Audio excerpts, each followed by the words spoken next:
Hello friends, क्या हाल चाल। मैं सत्यम शुक्ला आपके अपने यूट्यूब चैनल न्यू क्लासेस का आपका हार्दिक स्वागत करता हूँ। कैसे हैं आप लोग? स्वस्थ होंगे, मस्त होंगे। उम्मीद करता हूँ कि पढ़ाई में व्यस्त होंगे। तो आज हम क्या पढ़ेंगे भैया? जो गोलीय दर्पण का मुख्य फोकस होता है, क्या होता है वो, है ना।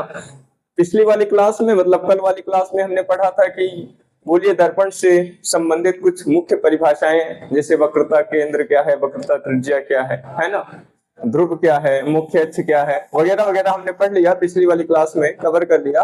लेकिन आज जब से बोर्ड एग्जाम होने लगा ना हाई स्कूल का, तब से भैया गोलीय दर्पण का मुख्य फोकस जरूर पूछता है। गोलीय दर्पण का मुख्य फोकस जरूर पूछता है। कोई भी ऐसा पेपर नहीं बना जिसमें आपसे ये ना पूछे कि गोलीय दर्पण का मुख्य फोकस बताइए, है ना। नहीं होगा तो परिभाषा ही पूछ लेगा, किसे कहते हैं। नहीं होगा तो उससे रिलेटेड न्यूमेरिकल देगा, या फिर कह देगा कि इससे संबंधित चित्र बनाओ, है ना। तो गोलीय दर्पण आपके बोर्ड एग्जाम के जरिए बहुत ज्यादा इंपॉर्टेंट है, क्योंकि ये बोर्ड एग्जाम में आता ही है। आएगा नहीं, आता ही है, हमेशा आता है। ठीक है, तो देखेंगे हम कि गोलीय दर्पण का मुख्य फोकस क्या होता है। ठीक है, देखो, गोलीय दर्पण का मुख्य फोकस क्या होता है ना। देखो, मान लो हमने एक ले लिया गोलीय दर्पण। ठीक है, क्या ले लिया? गोलीय दर्पण। तो चाहे उत्तल लो चाहे अवतल लो, उसमें कोई समस्या नहीं है। ठीक है, या तो उत्तल ले सकते हैं या फिर अवतल ले सकते हैं। तो हमने अवतल ले लिया, कोई समस्या, कोई दिक्कत किसी को? हमने अवतल गोलीय दर्पण ले लिया। अब क्या करेंगे? आप कहेंगे सर जी यहाँ पर इसका P होगा, यानी ध्रुव होगा। जी बिल्कुल, क्योंकि जो गोलीय दर्पण होता है ना, उसका ध्रुव कहाँ होता है? गोलीय दर्पण के मध्य में। तो मध्य में हमारा P है। ये क्या हुआ हमारा? ये ध्रुव हुआ, है ना। अब देखो, अब गोलीय दर्पण का केंद्र क्या होता है भैया? जो कांच के खोखले गोले का केंद्र होता है, वही तो गोलीय दर्पण का केंद्र होता है ना। चलो, हमने एक केंद्र ले लिया। अब ध्रुव P और केंद्र C से होकर जाने वाली रेखा को क्या कहते हैं? आप कहेंगे सर जी मुख्य अक्ष कहते हैं। ये मुख्य अक्ष हो गया हमारा। समझिएगा, पूरा चित्र से समझाएंगे, क्योंकि समझ गए ना, हम चित्र के दुश्मन है। पूरी परिभाषा चित्र से क्लियर कर देंगे। देखो, ये रखने की जरूरत ही नहीं यार, जरूरत ही नहीं है। एक क्लिक में आपको क्या पूरे माइंड में सेट हो जाएगा आपके। देखो, ध्रुव P और केंद्र C से होकर जाने वाली रेखा मुख्य अक्ष होती है। जी सर जी।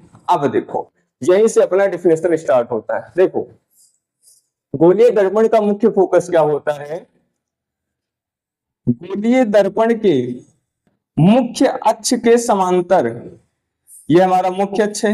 मुख्य अक्ष के समांतर मतलब कि इसी के समांतर कोई रेखा आ रही है ना।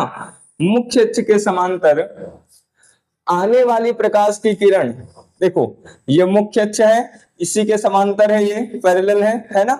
इसी के समांतर, यानी मुख्य अक्ष के समांतर आने वाली प्रकाश की किरण परावर्तन के पश्चात, परावर्तन अर्थात जब इसके परावर्तक तल से टकराती है, तब परावर्तन के पश्चात, अब परावर्तन होगा तो साफ ऐसे मुड़ जाएगी, मुड़ जाएगी, है ना। परावर्तन के पश्चात मुख्य अक्ष के जिस बिंदु से गुजरती है, उस बिंदु को गोलीय दर्पण का मुख्य फोकस कहते हैं। बात क्लियर है? बात क्लियर है? देखो, फिर समझेंगे। गोलीय दर्पण के मुख्य अक्ष के समांतर, गोलीय दर्पण के मुख्य अक्ष के समांतर आने वाली प्रकाश की किरण, ये प्रकाश की किरण है। ये क्या है? प्रकाश की किरण। आने वाली प्रकाश की किरण परावर्तन के पश्चात, अब इसका परावर्तन हुआ, परावर्तन हुआ तो इसे लौटेगी यहाँ, है ना। परावर्तन के पश्चात मुख्य अक्ष के जिस बिंदु पर काटती है, उस बिंदु को गोलीय दर्पण का क्या कहते हैं? हम मुख्य फोकस कहते हैं। इसे कैपिटल F से निरूपित करते हैं। नहीं आया समझ में? नहीं आया? बात क्लियर है? बात क्लियर है? देखो, चलो, यहां तक कोई दिक्कत? इतनी बात आई समझ में? गोलीय दर्पण के मुख्य अक्ष के समांतर आने वाली प्रकाश की किरण परावर्तन के पश्चात मुख्य अक्ष के जिस बिंदु पर काटती है उस बिंदु को क्या कहते हैं हम? गोलीय दर्पण का मुख्य फोकस कहते हैं। कोई दिक्कत, कोई परेशानी? बात क्लियर है? देखो, अगर चित्र से परिभाषा समझ गए ना, फिर आप जीवन में नहीं भूलोगे। ये तो रटने वाली बात हुई ना। अरे ये नोट्स बनाना है भैया तो कॉपी में लिखना पड़ेगा, लिख दिए हैं। लेकिन जो बेसिक कॉन्सेप्ट है हमारा वो आप चित्र से ही समझिए। अगर आपको फ्यूचर में कुछ करना है ना, अगर आपको फ्यूचर में कुछ करना है तो आप परिभाषाओं को, जितने भी डिफिनेशन है उनको आप फिगर से क्लियर करिए। अगर आप कोई भी परिभाषा फिगर से क्लियर कर ले रहे हैं ना, ये यूनिक स्टाइल है ना। कोई भी परिभाषा है, रटिए मत, चित्र देखिए, चित्र से खुद से परिभाषा बनाइए, क्या है वो आपके दिमाग में आ जाएगी, फिर आप नहीं भूलेंगे। क्योंकि हमारे फिजिक्स, इंटर फिजिक्स के टीचर यही कहते थे कि भैया परिभाषा रटना नहीं है, रटना नहीं है, चित्र के दुश्मन बन जाओ। अगर आप चित्र के दुश्मन बन गए ना तो परिभाषा आपकी हो जाएगी, है ना। तो परिभाषा हमेशा चित्र से समझिए, रटिए नहीं। बात क्लियर है?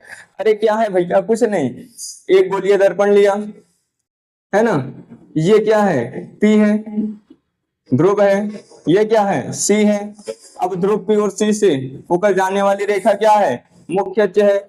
मुख्य अक्ष के समांतर आने वाली प्रकाश की किरणें परावर्तन के पश्चात मुख्य अक्ष के जिस बिंदु पर काटती हैं उसी बिंदु को क्या कहते हैं? मुख्य फोकस। गोलीय दर्पण का मुख्य फोकस कहते हैं। बात क्लियर है? देखो, अब आपके मन में आ रहा है कि सर जी जो ये वाली है ये तो कहीं काटे नहीं मुख्य अक्ष पर, है ना। अगर हम उत्तल दर्पण ले ले तो ये तो मुख्य अक्ष पर काटेंगे नहीं।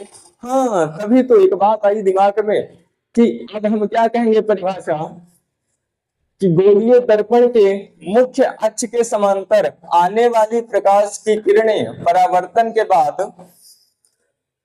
गोलीय दर्पण के मुख्य अक्ष के समांतर आने वाली प्रकाश की किरणें परावर्तन के बाद जिस बिंदु से गुजरती हैं या गुजरती हुई प्रतीत होती हैं उस बिंदु को गोलीय दर्पण का मुख्य फोकस कहते हैं। समझिएगा। देखो, अब मान लो हमने उत्तल दर्पण ले लिया, ठीक है, और ये इसका ध्रुव है, ये इसका केंद्र है।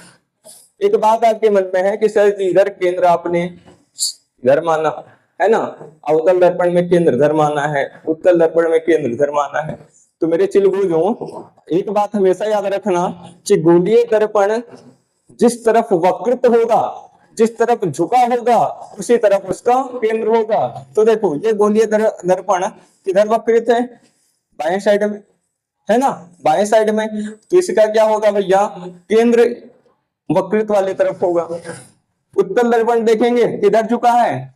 दाएं साइड में, तो केंद्र इधर होगा। ठीक है, गोलीय दर्पण जिस तरफ वक्रित होता है केंद्र उधर ही मानते हैं। ठीक है, बात क्लियर है? अब देखो, उत्तल दर्पण में ये हमारा गोलीय दर्पण है, ध्रुव पी है और ये क्या है? केंद्र है। ठीक है, देखो, अगर ध्रुव पी और केंद्र सी से होकर जाने वाली रेखा क्या है? मुख्य अक्ष है। क्या है भैया? मुख्य अक्ष है ना। देखो, अब मुख्य अक्ष के समांतर आने वाली प्रकाश की किरणें परावर्तन के पश्चात जिस बिंदु पर मिलती हैं, यानी मुख्य फोकस के जिस बिंदु पर मिलती है या काटती हैं। लेकिन ये देखो भैया, ये तो परावर्तन के पश्चात से उड़ गई ना पापा की देखो, ये उड़ गई। अब क्या करें? अब तो सर जी ने जो पहला वाला डिफिनेशन बताया वो तो गलत हो रहा है ना। तो वो क्या किया कि इसे मान लिया, यहां मान लो आप खड़े हो या आप ही हो, कौन है? तुम हो, है ना। यहां से आपने देखा कि अरे भैया ये जो प्रकाश की किरण है ना, ये कहां से आ रही है? आपने सोचा, दिमाग लगाया, कम बुद्धि वाले हो ही, है ना। ऐसी बात नहीं है, आपने दिमाग लगाया कि जो प्रकाश की किरण आ रही है ना परावर्तन के बाद, ये कुछ यहां से आ रही होगी, यहां से, है ना, यहां से आती हुई आपको प्रतीत होती होगी। कहां से? यहां से। तो ये भी मुख्य अक्ष है हमारा। अब इस बिंदु पर जहां पर ये काटेगी उसी को क्या कहेंगे, मुख्य फोकस कहेंगे। नहीं आया समझ में, नहीं आया। देखो उत्तल दर्पण में क्या है, परावर्तन के पश्चात प्रकाश की किरण जिस बिंदु पर गुजरती हुई प्रतीत होती है उस बिंदु को क्या कहते हैं, मुख्य फोकस। और इसमें साफ साफ दिख रहा है, केवल इतना गवर देना है भैया, केवल इतना मिक्स करना है कि उत्तल दर्पण में क्या है कि परावर्तन के बाद प्रकाश की किरण जिस बिंदु से गुजरती हुई प्रतीत होती है, प्रतीत होती मतलब डॉट डॉट द्वारा दर्शा देना है बस। और अवतल में क्या करना है, गोलीय दर्पण के मुख्य अक्ष के समांतर आने वाली प्रकाश की किरण परावर्तन के बाद जिस बिंदु से गुजरती है, अवतल हुआ, गुजरती हुई प्रतीत होती है, उत्तल हो गया बस। गुजरती है तो अवतल, और गुजरती हुई प्रतीत होती है तो उत्तल। गुजरती है अवतल, प्रतीत होती है उत्तल। बात क्लियर है, बात क्लियर है। देखो ये फिगर है भैया, है ना, डिफिनेशन हम फिगर से समझा दे रहे हैं। अगर आप चाहें तो बस 2 मिनट लगेगा रटाने में, 2 मिनट में आपको रटा देंगे, पक्का है। बोर्ड एग्जाम तक नहीं भूलेंगे। लेकिन हम क्या सोच रहे हैं कि आपका ये चित्र क्वालिफाई हो जाए, आपका चित्र ये क्लियर हो जाए, क्योंकि केवल आप हाई स्कूल तक पढ़ के नहीं, आगे भी कुछ करना है ना। तो आपको जब फिगर में नहीं समझ में आएगा तो इंटर का फिजिक्स कैसे समझेंगे, फर्स्ट ईयर का कैसे समझेंगे, है ना। तो हमेशा ये बात याद रखिए कि जो डिफिनेशन है, जितने भी चित्र वाले डिफिनेशन है ना, वो रटिए मत, चित्र से क्लियर करिए, है ना। यहां तक कोई दिक्कत, कोई परेशानी। गोलीय दर्पण के मुख्य अक्ष के समांतर आने वाली प्रकाश की किरणें परावर्तन के बाद जिस बिंदु से गुजरती हैं या गुजरती हुई प्रतीत होती हैं उस बिंदु को हम क्या कहते हैं, गोलीय दर्पण का मुख्य फोकस। इसे कैपिटल एफ से निरूपित करते हैं। किससे, कैपिटल एफ से। बात क्लियर है, बात क्लियर है। देखो पढ़ लो ना, पढ़ना बहुत जरूरी है भाई, क्योंकि आज की जनरेशन ना ये मोबाइल के चक्कर में अपने माता पिता के कवरेज एरिया से बाहर होते जा रहे हैं, है कि नहीं। और ये जो इंस्टाग्राम फेसबुक पे जो ये चैटिंग रील वगैरह चलती है ना, ये सब किसी काम का नहीं है, किसी काम का नहीं। हम तो देख रहे हैं 10 साल का बच्चा आके इंस्टाग्राम पर अपनी रील पोस्ट कर रहा है, कह रहे फॉलो कर दो भाई। अब बताओ, फॉलो की स्पेलिंग नहीं आती होगी उसे, लेकिन कह रहा है फॉलो कर दो भाई, है ना। सोशल मीडिया इतना तो एक्टिव हो गया है बच्चों के दिमाग में, किताब की जगह उन्हें इंस्टाग्राम चाहिए, फेसबुक चाहिए, है ना। पढ़ लीजिए, पढ़ने के बाद हाँ ठीक है सोशल मीडिया से जुड़िए, लेकिन पहले कुछ जानकारी तो हो जाए उसके बारे में, है ना। और ये इंस्टाग्राम वाला जो बाबू सोना होता है, कुछ नहीं होता ये सब, कुछ नहीं, कुछ होता ही नहीं है इससे। किसी दिन इससे गड्ढे में पड़ेंगे आप ना, कि आप सोचेंगे कि हाँ सर जी ये बात सही कह रहे थे। और एक दो बच्चे तो ये भी कमेंट कर रहे हैं कि सर जी जो आप पढ़ा रहे हैं ये भी तुम फोन के माध्यम से देख रहे हैं। हाँ, आप फोन का उपयोग नहीं करिए ना, आप फोन का सदुपयोग करिए, कुछ अच्छी चीजें देखने में लगाइए दिमाग अपना, कुछ अच्छी चीजें देखिए। कि जरूरी है कि फोन मिला तो यूट्यूब खोलेंगे, शॉर्ट्स वीडियो देखेंगे, फोन मिला तो तुरंत इंस्टाग्राम खोलेंगे, 56 आईडी बना के रख देंगे कि ऐसे ऐसे फलाने वो धमाके वो, ऐसे ऐसे गाने पर ऐसे ऐसे रील बना रहे हैं कि मतलब सामाजिक बुराइयां तो उत्पन्न होगी ही जब बच्चे के दिमाग में आ रहा है। 10 साल का बच्चा ऐसे ऐसे सॉन्ग्स मतलब अपनी रील बना रहा है, ये तो बहुत गलत बात है, बहुत गलत बात है।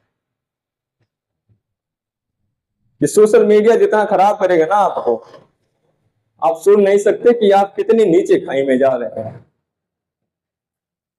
देखने पर आपको जब आप गिरेंगे कि वो अंधकार नजर आएगा, प्रकाश कहीं दिखेगा नहीं आपको कि प्रकाश होता क्या है आपके जीवन में। सोशल मीडिया से दूर रहिए, है ना। अगर घर वालों ने फोन दिया है तो उसका उपयोग नहीं करिए, सदुपयोग करिए, है ना। अच्छी चीजें देखिए, यूट्यूब खोलिए, अच्छे अच्छे से अच्छे अच्छे वीडियो देखिए, लेक्चर देखिए। ये जरूरी नहीं है कि आप हमेशा पैटर्न खोले और मन किया कि यूट्यूब खोल ले, लेकिन अब कहाँ भाई, फिंगर तो हमारा इंस्टा पे जाता है हमेशा, है ना। अपने आप इंस्टा पे चला जाता है और खुल जाता है, वो रील स्क्रॉल करना चालू, ये नहीं करना है। देखो अभी आप अपने भविष्य की पहली सीढ़ी पर हैं, है ना। तो इसमें अगर आप इतनी लापरवाही करेंगे फिर कैसे काम होगा, जब पहली सीढ़ी पर ही आपको पैर रखना है और वही कदम कैसे डगमगा रहा है ना। जो सबसे पहली सीढ़ी है, कुछ ऊंची भी नहीं है ना, एकदम जमीन के लेवल की है। अगर उसी पर पैर रखने से आपके पैर डगमगा रहे हैं तो in future what are you doing, है ना। तो पढ़ने पर ध्यान मुंह लगाइए, सोशल मीडिया पर नहीं। इंस्टाग्राम फेसबुक बंद करिए। और अगर मान लीजिए सोशल मीडिया में इंटरेस्ट भी है तो बस 1 मिनट 2 मिनट 10 मिनट, है ना। तो आपका मन है तो फॉलो करिए, नहीं तो हमें क्या, हम तो ज्ञान देते रहते हैं। थैंक्स फॉर वॉचिंग, धन्यवाद।